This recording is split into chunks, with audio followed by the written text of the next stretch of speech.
there's obviously dozens of paleo books out there now.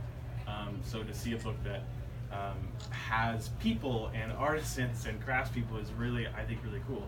So I guess the first question I have is, where did your interest in ancestral diets start, and specifically when did France and Bordeaux when did those worlds meet for you, and then the concept for this book kind of originate? Okay, thank you for the question. We didn't practice beforehand. But I've always loved French and France. But for the last 18 years, my husband has been in the Foreign Service, so we've been moving around. And we were in Moscow for a few years up until 2013, and we went to Bordeaux for a 3-year tour. And it was in Bordeaux that as soon as I arrived, I realized that everyone's in wine. So I needed to learn about wine, and so I did. I took some wine classes, and I also wanted to up my game in terms of cuisine. Rather than just the boneless, skinless chicken breast and the salmon steaks, I wanted to learn more recipes. So I took some cooking classes in Bordeaux, and there was even a cooking class that was like food. You learn about cook a recipe, and then you go learn about the wine, and you do kind of the pairing. So that was really nice. And I knew I wanted to write about food. I thought in Moscow, I was thinking, maybe I'll do a cheese blog or something.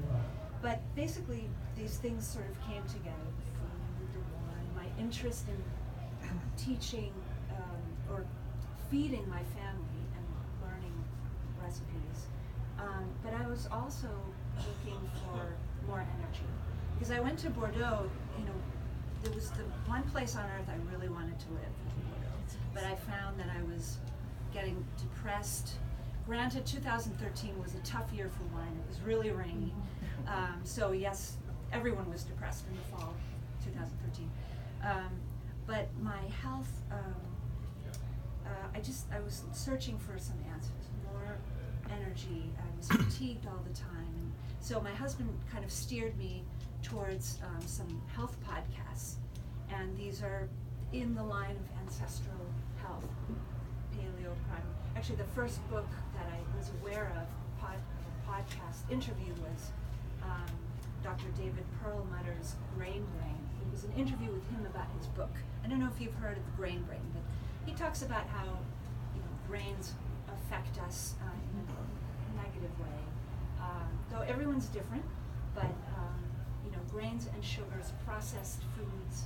So I sort of delved into this world. I listened to podcast after podcast. I was learning about wine. And being a photographer, I had to record it. So I was taking pictures. I was running after people in the vineyard as they were picking their grapes. And actually, there are a few chateaus I'll just go off on this tangent, in Bordeaux that use horses still to plow between the vines. So I thought, wow, that's the photography I want to do.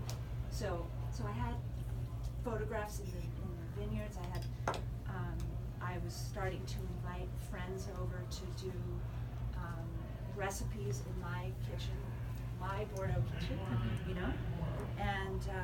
and I was collecting all these things, and I knew it was more than a blog. It had to be. Well, I always wanted to write a book, and then I started to describe it to people, to my friends, to chefs whom I met along the way in the cooking classes. And I said, this is what I want to do. Teach me some recipes. They would either, suggest something to me, or I would say, this is what I want to learn. Do you know it? So, and a big part of the kind of ancestral eating or paleo is nutrient density, and the most nutrient dense foods on the planet are organ meats, and these are, we're pretty squeamish in the U.S. about this. And though 100 years ago, or maybe a little more, liver and onions was on every menu, right? Mm-hmm. So I delved into the organ meats, and I eat liver a lot, whether it's chicken liver or beef liver, and there's actually both of those in the pate tonight, as we just heard.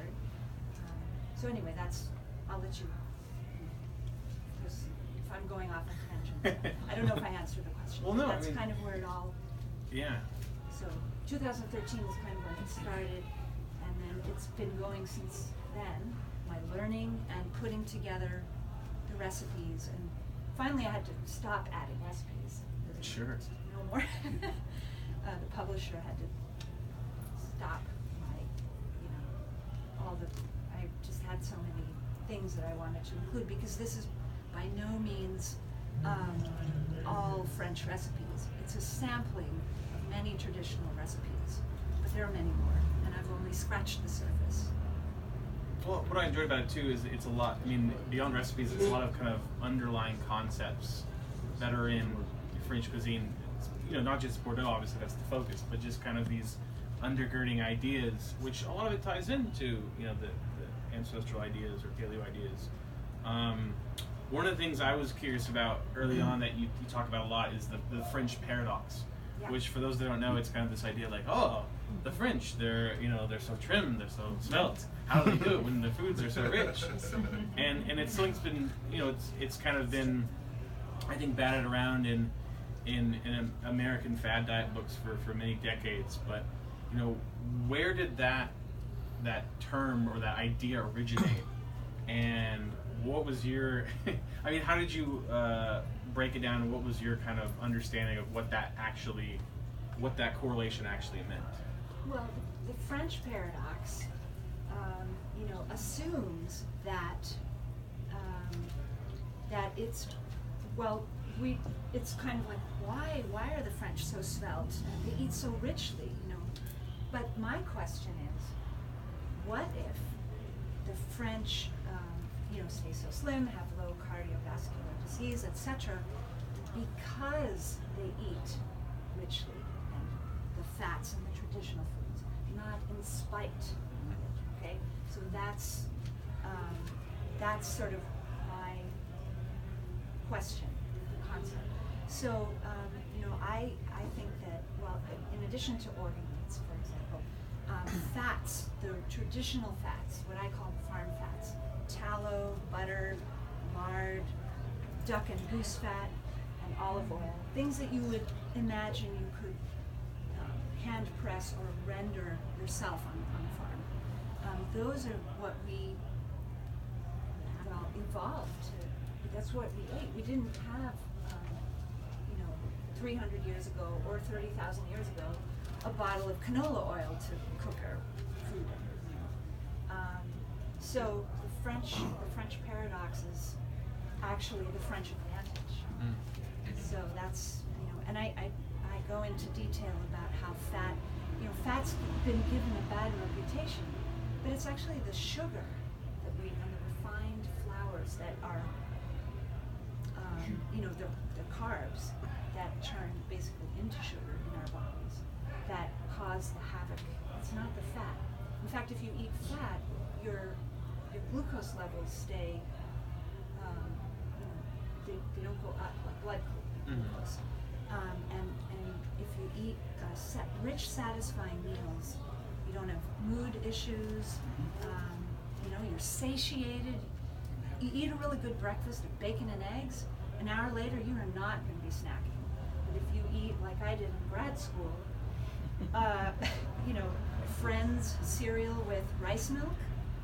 I was falling asleep in my, it was a trade class, but anyway, I was, that kind of thing. So now, and my girls, they eat bacon and eggs every morning, and they make it to lunch. They don't even need their snack, which is built into the school day. Everyone needs a snack because all they had was a granola bar in the morning. Or these poor kids, I just thought, gosh, if I could just feed them all an egg. So some people are allergic to eggs. Okay, so you find alternatives, like liverwurst. Anyway, so I don't know if I answered. Yeah, no, well, I was going to say too, one of the perceptions I think we have of the French diet too is, it's eating baguettes all the time and the patisseries and the rich pastries, but I assume that wasn't always the case. Some of the history you draw on the